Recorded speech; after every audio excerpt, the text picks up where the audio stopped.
21 जून के बाद इस सरकार ने चुनाव के होते होते तक करीब करीब 40,000 करोड़ रुपए, ये आंकड़ा याद रखिएगा और एनडीए वालों से पूछे, 40,000 करोड़ रुपए खर्च करके ये बहुमत प्राप्त किया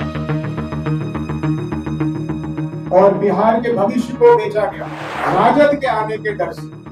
मैं महागठबंधन में नहीं कह रहा, उसमें कांग्रेस से उतनी डर नहीं थी, लेकिन राजद के ना आ जाने की वजह से, कि राजद ना आ जाए, उन्होंने वोट शिफ्ट किया। भ्रष्टाचार नहीं होने देंगे, भ्रष्टाचार पे हमेशा रोक लगाएंगे, भ्रष्ट लोगों को उजागर करेंगे, चाहे वो अफसर हो या राजनेता हो, ये जनसुराज निरंतर करती रहेगी। शायद प्रधानमंत्री जी ने कहीं पलायन की भी बात की, पलायन के लिए वो कुछ करेंगे, फैक्ट्री लगाने की बात की है। इन सारी चीजों को उन्हें तत्परता से करनी चाहिए। जनसुराज की पूरी निगाह उन चीजों पे लगी रहेगी, जैसे जनसुराज चल रही थी उसी तरह चलेगी। नमस्कार, हमारा नाम है समरीन और आपने देखना शुरू कर दिया है लाइव सिटीज।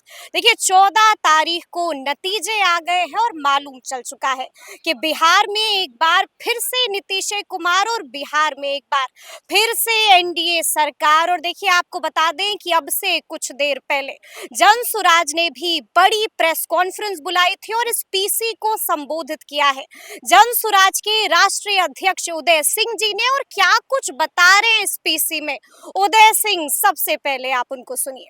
प्रचंड बहुमत पाने के लिए बहुत बहुत धन्यवाद और आने वाले दिनों के लिए उनको बहुत बहुत शुभकामनाएं। हमें और भी खुशी होती कि अगर ये एनडीए की प्रचंड बहुमत उनके सरकार द्वारा किए गए काम के आधार पर मिलता, लेकिन जैसा कि ये जग जाहिर है और जनसुराज का मानना है, ये मतदान जो हुआ है और ये जो उन्हें बढ़त प्राप्त हुई है, ये जो प्रचंड बहुमत उन्हें मिला है, ये खरीदा गया हुआ प्रचंड बहुमत है। पहली बारी देश में, हालांकि छोटे छोटे ऐसे प्रयास होते रहे हैं, लेकिन पहली बारी मेरा मानना है, हम लोग सबका मानना है और अधिकांश बिहार के लोगों का मानना है, बाहर के लोगों का मानना है। आप तमाम अखबार के अगर एडिटोरियल्स पढ़िए तो आपको पता लगेगा कि 21 जून के बाद इस सरकार ने चुनाव के होते होते तक करीब करीब 40,000 करोड़ रुपए, ये आंकड़ा याद रखिएगा और एनडीए वालों से पूछिएगा, 40,000 करोड़ रुपए खर्च करके ये बहुमत प्राप्त किया और जनता के पैसे से जनता की वोट खरीदी गई और बिहार के भविष्य को बेचा गया। ये जो पैसे खर्च हुए हैं, इसको वहन करने की शक्ति बिहार की अर्थव्यवस्था में नहीं है और इस कारण जहां आवश्यक खर्च करने थे सरकार के पास, अब राशि नहीं बचेगी, न शिक्षा को सुधारने के लिए, न स्वास्थ्य को सुधारने के लिए, न यहाँ पे इंफ्रास्ट्रक्चर बनाने के लिए। पलायन रोकने की बात तो खैर ये ऐसे ही कर रहे थे जनसुराज के कारण, लेकिन बिहार की अर्थव्यवस्था की जो इन्होंने स्थिति कर दी है यहाँ तक, और इसका मेरे पास अभी क्योंकि कागज नहीं आया है, मैं इस पे बहुत नहीं बोलूंगा, लेकिन मैंने सुना है कि विश्व बैंक से जो इन्हें किसी प्रोजेक्ट के लिए कर्ज मिला, उसके भी 14,000 करोड़ रुपए इन्होंने ये कैश ट्रांसफर पे लगा। तो इस हालत में बिहार की जनता, जो सब लोग जानते हैं, मजबूरी में रहती है, गरीबी में रहती है, उसके लिए इतना बड़ा जो पैसा मिला तो उसको लगा कि ये वरदान है और इस कारण से मेरे समझ से, जनसुराज की समझ से और सोचने वाले लोगों के समझ से प्रचंड बहुमत का यही कारण है। अब हम लोगों का मांग है मुख्यमंत्री बने, वो उनके कार्य क्षेत्र की बात है, मुझे उस पर कुछ नहीं कहना, लेकिन हम ये आशा करते हैं, ये हमारी मांग है कि एक साफ सुथरी सरकार बने जिसमें भ्रष्ट और दागी मंत्री की जगह न मिले। जो पिछला कैबिनेट था या अभी भी चल रहा है, शायद वो इस्तीफा नहीं दिया है, उसमें जिस तरह के लोग थे उस तरह के दागी लोग ना हो, और बिहार की चिंता करके जो आदरणीय प्रधानमंत्री जी और नीतीश जी ने कई बार दोहराया, उन्होंने करीब करीब वही बातें दोहराई जिसको शुरू जनसुराज ने किया, जिसमें जनसुराज अडिग है। शायद प्रधानमंत्री जी ने कहीं पलायन की भी बात की कि पलायन के लिए वो कुछ करेंगे, कुछ फैक्ट्री लगाने की बात की है। इन सारी चीजों को उन्हें तत्परता से करनी चाहिए। जनसुराज की पूरी निगाह उन चीजों पे लगी रहेगी। जहां तक जनसुराज का सवाल है, जिस संकल्प के साथ, जिस दृढ़ता के साथ हम शुरू हुए थे 1 साल 1 महीने पहले एक पार्टी के रूप में, वो दृढ़ता, वो संकल्प बिहार के लोगों को उसी तरह दिखेगा, बिना किसी परिवर्तन के। और हम जिस तरह से सरकार की नाकामियों को और सरकार के भ्रष्टाचारों को उजागर करते रहे हैं, भ्रष्टाचारियों को, वो हमारा सिलसिला वैसे ही चलता रहेगा, अनवरत चलता रहेगा। यूपीए को या महागठबंधन को बहुत ज्यादा सफलता नहीं मिली है। पहले भी जब उनके पास इससे अधिक संख्या में लोग थे तो एक विपक्ष की भूमिका वो नहीं निभा रहे थे। इसलिए जनसुराज का ये मानना है कि हमें हालांकि विधानसभा में बैठने की जगह नहीं मिली, लेकिन फिर भी बिहार में एक स्ट्रॉन्ग विपक्ष के रूप में आप जनसुराज को ही पाएंगे। सरकार के हर कदम को बड़े बारीकी से हम लोग देखेंगे, उसका विश्लेषण करेंगे, बिहार के लिए, बिहार की जनता के लिए उसके क्या लाभ है या क्या नुकसान है, उसको हम उजागर करते रहेंगे और आप लोगों से मुखातिब होते रहेंगे। इतना ही कहना था। अंत में ये कह दूं कि एक दुखद समाचार है कि हमारे तरारी से जो प्रत्याशी थे चंद्रशेखर जी, चुनाव के कुछ दिनों पहले उनकी तबीयत बिगड़ गई और कल उनका निधन हो गया। हम सब की तरफ से उनको श्रद्धांजलि है, उनके परिवार के साथ हम खड़े हैं। तो यही कहने के साथ बात खत्म करता हूं मैं अपनी। मुझसे कोई प्रश्न हो तो पूछ लीजिए, आप लोग समझदार लोग हैं, ये हमारा मानना है। आप वो तिथि याद कीजिए जब प्रसाद जी ने कहा था कि 25 सीटें नहीं आएंगी तो छोड़ देंगे। उसके बाद जिस तिजोरी खोलने की, जिन पैसों के बरसात की मैं बात कर रहा हूँ, जिससे ये पूरा चुनाव प्रभावित हो गया, तो जब पूरा चुनाव प्रभावित होगा तो वो 25 सीटें बढ़ेगी, ये बहुत आसानी से लोग समझ सकते हैं। इसलिए उनको, जब प्रशांत जी आपके सामने आएंगे, ये प्रश्न आप उनसे पूछ सकते हैं, मैं उनका स्पोक्स पर्सन नहीं हूँ, आप उनसे पूछ लीजिएगा। लेकिन मेरी समझदारी ये कहती है कि जिस समय में जेडीयू की और एनडीए की वो हालत थी, उस समय में प्रशांत जी ने 25 सीटों की बात की थी, और मैं अभी भी मानता हूं कि उस समय उन्होंने वो ठीक बात की थी। लेकिन उसके बाद के जो घटनाक्रम हुए हैं, उसके बाद जो चीजें हुई हैं, उसके बाद जो वोट खरीदने की बात हुई है, तो 25 सीटों पे वो नहीं रुका। लेकिन फिर भी इसका उत्तर अगर और आपको विस्तार से चाहिए तो प्रशांत जी से पूछिएगा। क्या जो पलायन का मुद्दा था रोजगार का, वो जनता ने स्वीकार नहीं किया? जनता ने बिल्कुल स्वीकार किया। अगर मैं सोच रहा था कि प्रदेश अध्यक्ष उसका उत्तर देंगे, लेकिन मैं बता देता हूं। देखिए, ऐसा है कि जनसुराज को निराशा है, हम हताश नहीं है, हमें वोट नहीं मिले, तो हमारा ये पूछना है अपने आप से भी कि भाई हमारे वोट कहाँ चले गए।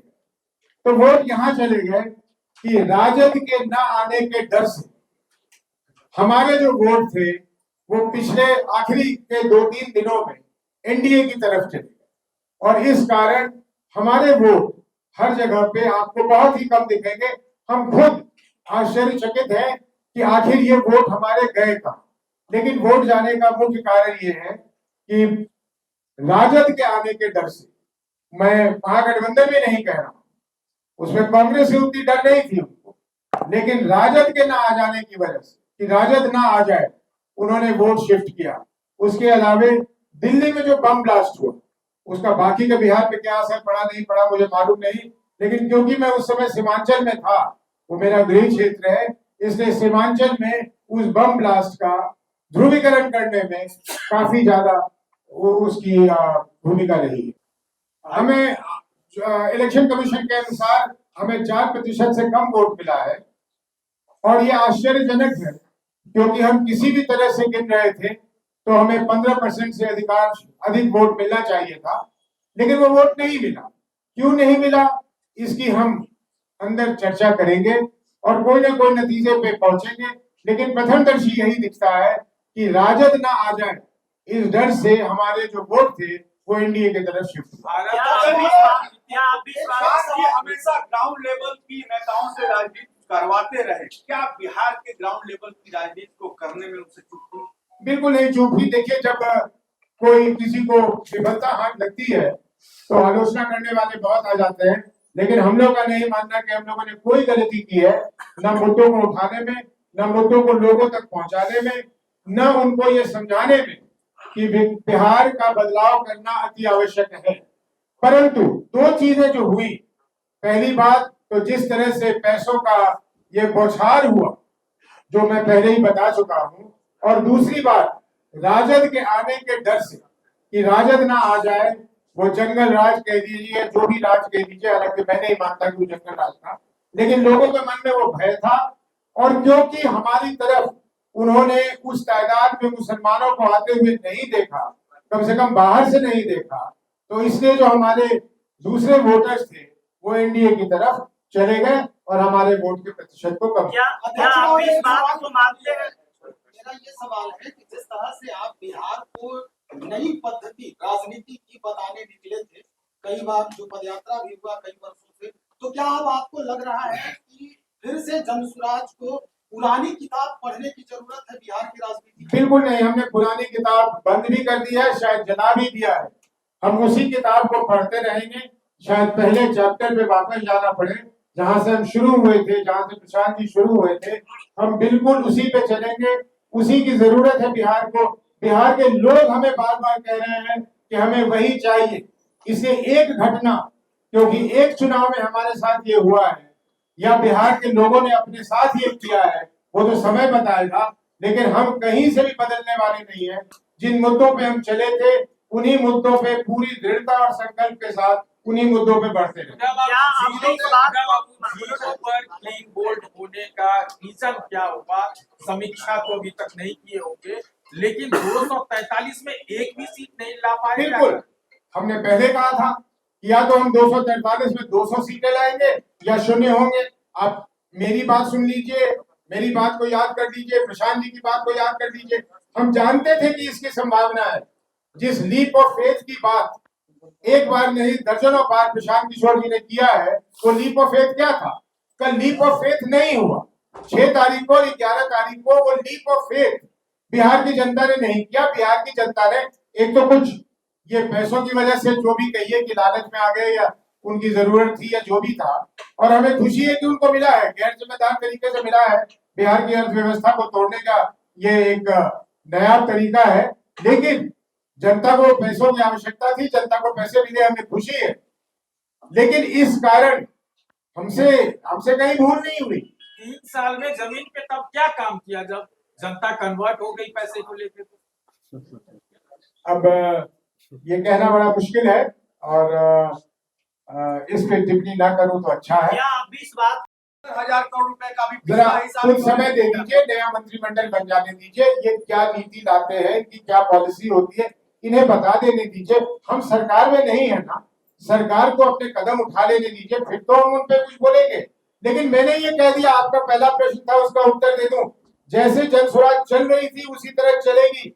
और सबसे बड़ा मुद्दा, जिस तरह से हम प्रखर रूप से भ्रष्टाचार के मुद्दों को उठा रहे थे, उसी तरह उठाते रहेंगे। जिन बाकी लोगों को अगर इन्होंने मंत्रिमंडल में उन लोगों को लिया जिनके बारे में हमारे पास सूचना है, तो उस सूचना को फिर सार्वजनिक करेंगे। ये आप लोगों के सामने बोल देता हूं, कहीं ऐसा ना सोचे कि चुनाव खत्म तो वो बात खत्म। बिल्कुल नहीं खत्म। भ्रष्टाचार नहीं होने देंगे, भ्रष्टाचार पे हमेशा रोक लगाएंगे, भ्रष्ट लोगों को उजागर करेंगे, चाहे वो अफसर हो या राजनेता हो। ये जनसुराज निरंतर करती रहेगी। विपक्ष रहा नहीं क्योंकि उतनी सीटें ही नहीं आई है, 10% के लायक विपक्ष नहीं रहा। क्या जनसुराज विपक्ष है, विपक्ष जीवित है। अभी भी अगर देखिएगा तो 50% वोट एनडीए को नहीं मिला, इसलिए विपक्ष है। बिहार में लोग विपक्ष की भूमिका निभाएंगे और जनसुराज बखूबी को निभाएगा। उदय सिंह जी, मेरा एक सवाल है आपसे।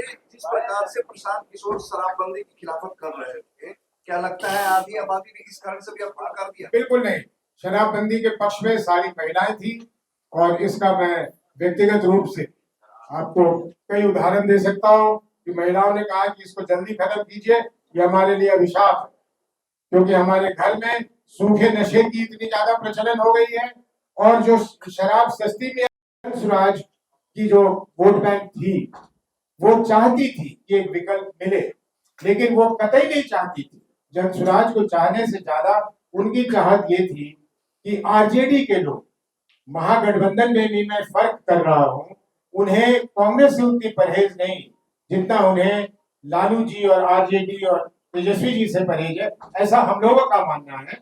और इस कारण जब उन्होंने देखा कि हमारे साथ बहुत बड़े तादाद में मुसलमान भाई खड़े नहीं हुए हैं और उनको हम विश्वास नहीं दिला पाए, जिसको हम अपनी विफलता कहिए तो मैं मानने को तैयार हूँ, राष्ट्रीय अध्यक्ष हूँ, ये स्वीकार करता हूँ कि हम उन्हें ये विश्वास नहीं दिला पाए कि बिना मुसलमान के भी अगर वो सारे लोग हमें मत दे दें तो हम बहुत अनेकों सीटों पर कामयाब होते। तो क्योंकि वो नहीं कर पाए, इसलिए उन लोगों ने कैलकुलेट कर ये कहा कि भाई जन स्वराज को वोट देने से हम आरजेडी के आने के चांस को बढ़ा रहे हैं और इसलिए हम इस बार सेफ्टी के लिए एनडीए को वोट देते हैं। ये मुख्य दो कारण हम लोगों को प्रथमदर्शी रूप से समझ आया है, लेकिन मैं साथ में जोड़ दूं, बहुत सारी चीजें हैं जिसको और महीनी से गहराई से देखने की जरूरत है और इस पर हम लोग जब चर्चा कर लेंगे तो कुछ दिनों बाद शायद और विस्तार से हम आप लोग को बता सकें।